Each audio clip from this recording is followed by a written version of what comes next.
Have you ever felt that quiet judgment when you say you're staying in on a Friday night? It's not always spoken aloud, but you can feel it in the pause on the other end of the phone. You see the confused looks from friends or family who just don't understand the profound joy of a canceled plan. They wonder why you choose your couch over a crowded bar, a good book over a loud concert. And if you're being honest, a small part of you has probably wondered the same thing. You've asked yourself, am I lazy? Am I antisocial? Am I becoming boring? You worry that you're missing out on life, that you're shrinking your world while everyone else is expanding theirs. Society tells us that a full life is a busy life, packed with events and people and noise. It celebrates the extrovert, the social butterfly, the one who is always on the go.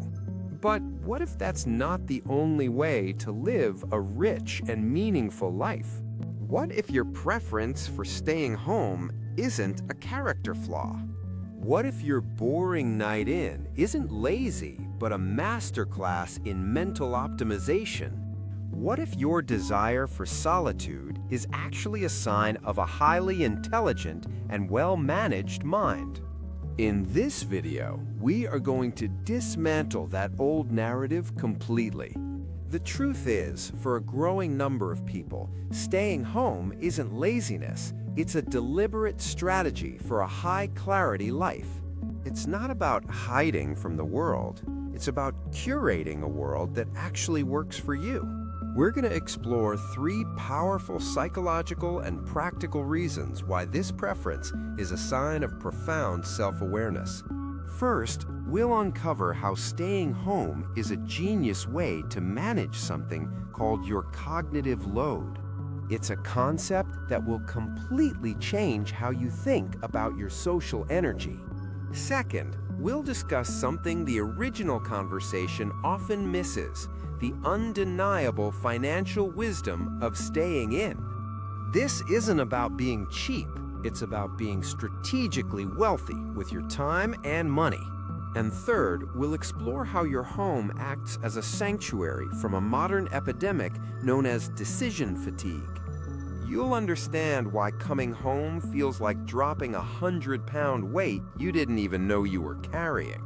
But it's not all simple validation, because true growth requires honesty.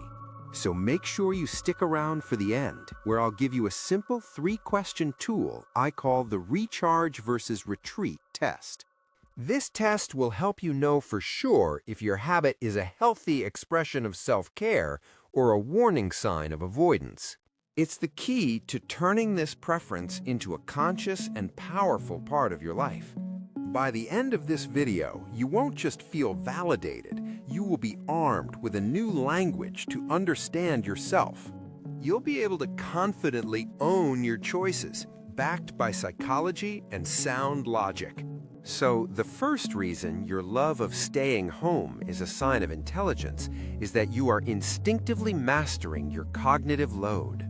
Now, what is cognitive load?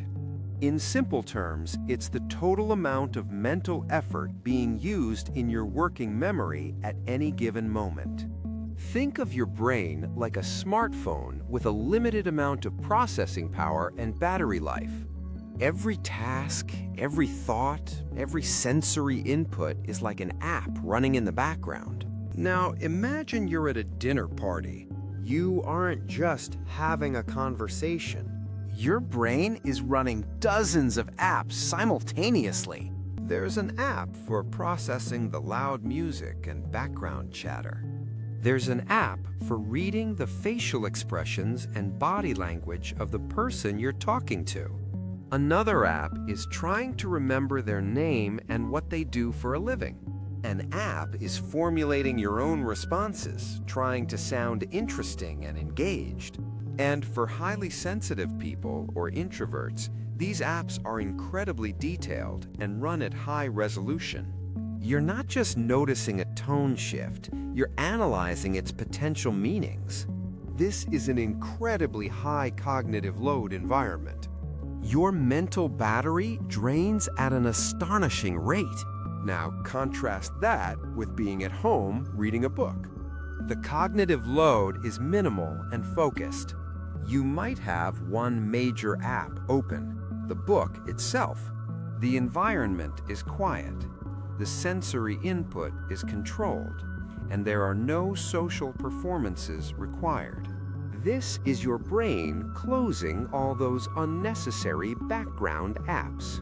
It's finally getting a chance to cool down, to process the day, and to recharge its battery.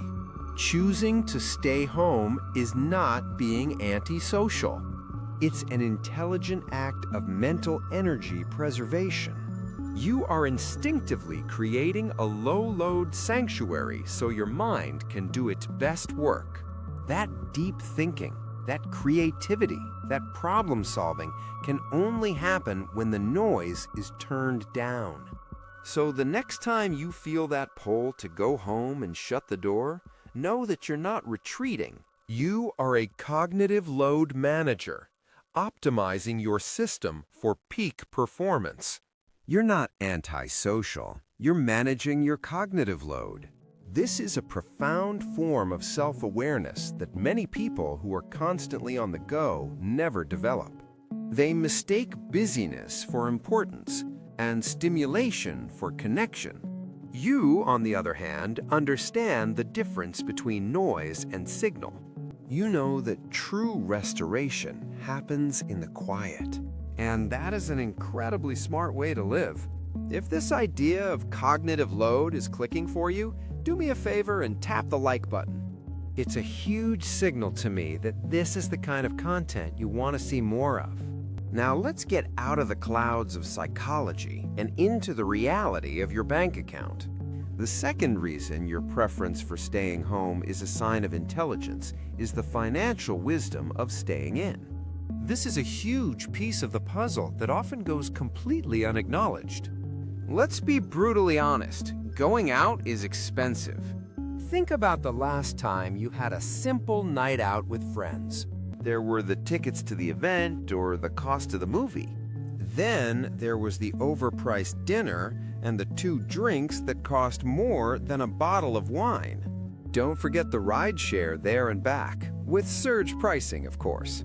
Maybe you even bought a new shirt for the occasion because you felt like you had nothing to wear. Before you know it, a single evening has cost you $100, maybe $200 or more. Now, a person who loves staying home isn't necessarily unable to afford this. More often, they are simply unwilling to pay that price for that experience. This is a concept called intentional spending. It's the practice of aligning your financial resources with your deepest values. For the cost of one night out, you could buy 3 new books that will expand your mind. You could pay for 2 months of a high-quality streaming service. You could invest that money into a hobby, like painting or learning an instrument. Or you could put that money directly into savings or investments, literally buying your future freedom. When you choose to stay in, you are making a trade. You're trading a few hours of fleeting, expensive fun for something more lasting. You are choosing peace. You are choosing growth. You are choosing financial sovereignty. This isn't antisocial behavior. It's anti-consumerist intelligence. You instinctively understand that your life force, which is your time and your money, is too valuable to be spent carelessly. Going out is spending money. Staying in is buying freedom. In a world that constantly pressures you to spend, your choice to abstain is a quiet rebellion. It's a declaration that your inner world is more valuable than the external marketplace. And making choices that secure your long-term well-being over short-term gratification is one of the highest forms of intelligence. You are not missing out on life. You are investing in a better one. It's a perspective shift from scarcity to abundance, from sacrifice to strategy. Many people go their whole lives without learning this lesson. You've figured it out intuitively, and that's a superpower. You are making economically sound decisions that align with your energetic needs. That is a holistic approach to well-being that is incredibly sophisticated. It's not just about mental energy, and it's not just about money. But it's not just about mental energy or financial wisdom. It's also about reclaiming your power to choose.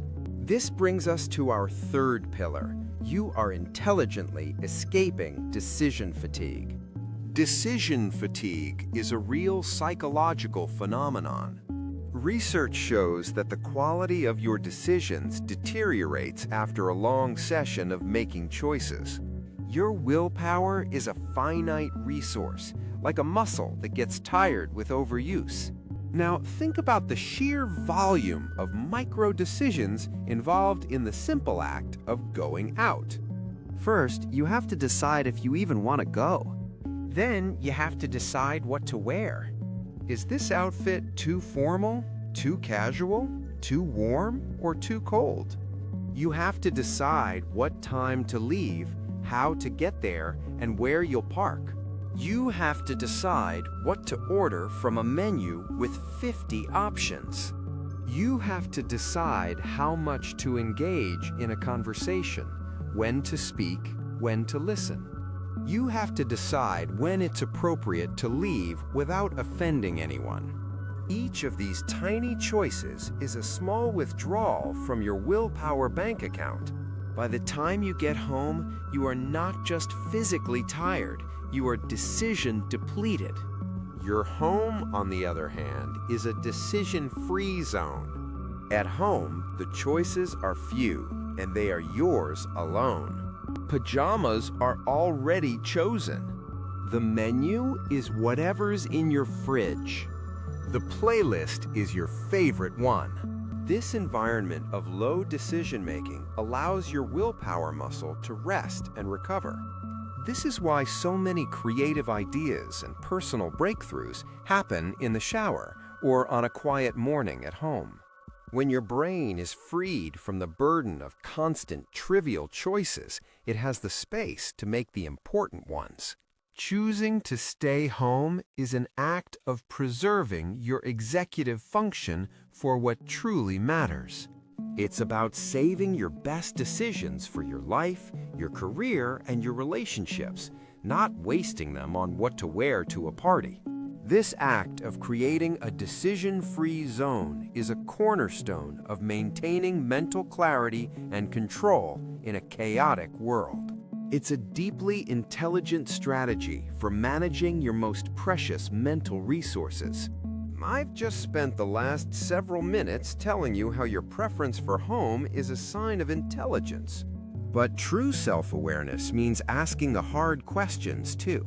So let's get honest for a moment. The same four walls can be a sanctuary or a cage. The only difference is your intention. So how do you know the difference for yourself? Here is the recharge versus retreat test. It's 3 simple questions to ask yourself the next time you choose to stay home. When I think of staying home, do I feel a sense of peace or a sense of relief from fear? Peace is about moving towards something positive, the calm and quiet of your sanctuary. Relief is about moving away from something negative, the anxiety and stress of the outside world. There's a subtle but crucial difference. Am I choosing solitude to connect with myself or to disconnect from the world? Connecting with yourself is about journaling, thinking, pursuing a hobby. It's an active process. Disconnecting from the world is about endless scrolling, numbing out and hiding. It can be passive. And question 3, does this choice to stay home make me feel expansive and full or smaller and safer?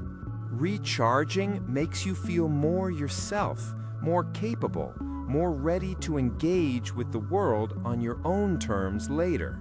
Retreating can sometimes reinforce the idea that the world is scary and you are not capable, making you feel smaller. Be honest with your answers. There is no judgment here, only information. If you find yourself mostly on the recharge side, that is fantastic. If you find you're leaning towards retreat, that is equally valuable information, which we will address right now. And for the ambiverts watching, who might be thinking this only applies to you sometimes, you are absolutely right. This isn't a fixed state, it's a spectrum, and knowing which side you're on today is the real skill. So let's bring this all together. We've seen that loving your home can be a sign of intelligence because you're managing your cognitive load, you're making wise financial choices, and you're escaping decision fatigue. You are preserving your mental, financial, and volitional resources for what truly matters. This is the very picture of an optimized, intentional life. But we also face the honest truth with the recharge versus retreat test. If you discovered that you're mostly recharging, you can now own that choice with a newfound confidence and vocabulary. And if you discovered you're mostly retreating, please hear this. That is not a failure. It is not a judgment. It is simply data. It's a compassionate signal from your nervous system that it needs more than just quiet. It might need safety, healing, or a gentle push to reconnect. It's an invitation to be kind to yourself and perhaps seek out small, safe ways to stretch your comfort zone again. Ultimately, the goal is not to force yourself out, but to build a home and an inner life so nourishing that you can engage with the world from a place of fullness, not fear. So stop worrying about the life you're missing. Start celebrating the one you're building. That is where true contentment is found. I hope this has given you a new perspective and some valuable tools. My question for you is this: what is one thing you can do this week to make your home an even better sanctuary? Is it decluttering a corner, buying a new plant, or dedicating 1 hour to a creative project? Let me know your commitment in the comments below. I'd love to see your ideas. If you found this video helpful and enjoy reframing your mindset for a more intentional life, consider subscribing and hitting the bell so you don't miss our future videos. And if you found this useful, you'll probably love our video on the psychology of hating small talk, which you can find right here. Thank you for tuning in, and I'll see you in the next one.